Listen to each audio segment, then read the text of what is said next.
ആദ്യമായി താടിക്കാർക്കൊരു മത്സരം. മിസ്റ്റർ താടിക്കാരനിലേക്ക് നിങ്ങൾക്കും പങ്കെടുക്കാം. കേരള ബിഎഡ് സൊസൈറ്റിയുടെയും കേരള ബിഎഡ് ക്ലബിന്റെയും നേതൃത്വത്തിലാണ് മത്സരങ്ങൾ സംഘടിപ്പിക്കുക. 3 കാറ്റഗറി ഉണ്ടാവും. അതിൽ ലോങ് ബിയർഡ്, ഇപ്പം മനുവിനുള്ളത് പോലെ ലോങ് ബിയർഡ്, ഇവിടെ നിങ്ങൾക്ക് ഗ്രൂംഡ് ബിയർഡ് കാണാം, അല്ലെങ്കിൽ എന്നെ പോലത്തെ സോൾട്ട് ആൻഡ് പെപ്പർ. ഇതിൽ കുറച്ച് പെപ്പറും കൂടെ ആഡ് ചെയ്യാം. അപ്പോൾ ആദ്യം മനസ്സിലേക്ക് എത്തുക ഇവരെ പോലെ കട്ടിയും നീളവുമുള്ള താടിക്കാരെ ആയിരിക്കും. പക്ഷേ മത്സരം നീളം താടിക്കാർക്ക് മാത്രമുള്ളതല്ല.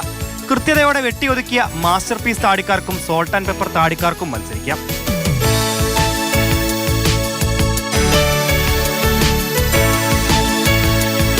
രണ്ട് ദിവസമായി നീണ്ടു നിൽക്കുന്ന മത്സരത്തിന്റെ തീയതി ഉടൻ അറിയിക്കുമെന്ന് സംഘാടകർ.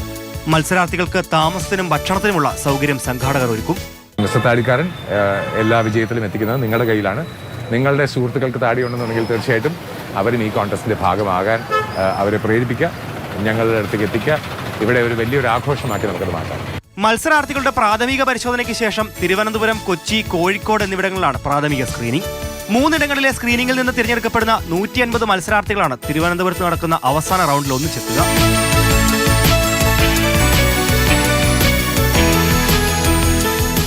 അപ്പോൾ താടിയുള്ള എല്ലാവരും മത്സരത്തിൽ പങ്കെടുക്കുക, വിജയിക്കുക. സ്ഥലത്തെ പ്രധാന താടിക്കാർക്കൊപ്പം ഗോകുൽനാഥ്, മാതൃഭൂമി ന്യൂസ്, തിരുവനന്തപുരം. അപ്പോൾ ഗോകുലുണ്ട്. ഗോകുൽ, നമുക്ക് കുറച്ച് കഴിഞ്ഞിട്ട് ഒരു കൈ നോക്കാം അല്ലേ? താടി ഒന്ന് നീട്ടി നോക്കാം, പക്ഷേ സമയം കുറച്ചെടുക്കും. ഇതെങ്ങനെയൊക്കെയാണ്, ഏതൊക്കെ കാറ്റഗറി ചെയ്തിട്ടാണ് ഈ മത്സരങ്ങൾ? ഇപ്പോൾ കണ്ടിരിക്കുന്നവർക്കൊക്കെ കുറച്ച് താടിയുള്ളവരൊക്കെ ഒന്ന് ആഗ്രഹിക്കുന്നുണ്ടാവും ഒന്ന് മത്സരിക്കണം അല്ലേ? ദിവിഷ, തീർച്ചയായും ഈ താടി ഉള്ളവരെ സംബന്ധിച്ചിടത്തോളം താടി ഒന്ന് ഗ്രൂം ചെയ്ത് കൊണ്ടുവന്നാൽ, അല്ലെങ്കിൽ ആ താടി എങ്ങനെ രൂപം മാറ്റം വരുത്തി കൊണ്ടുവന്നാലും മത്സരിക്കാൻ സാധിക്കും എന്നുള്ളതാണ്.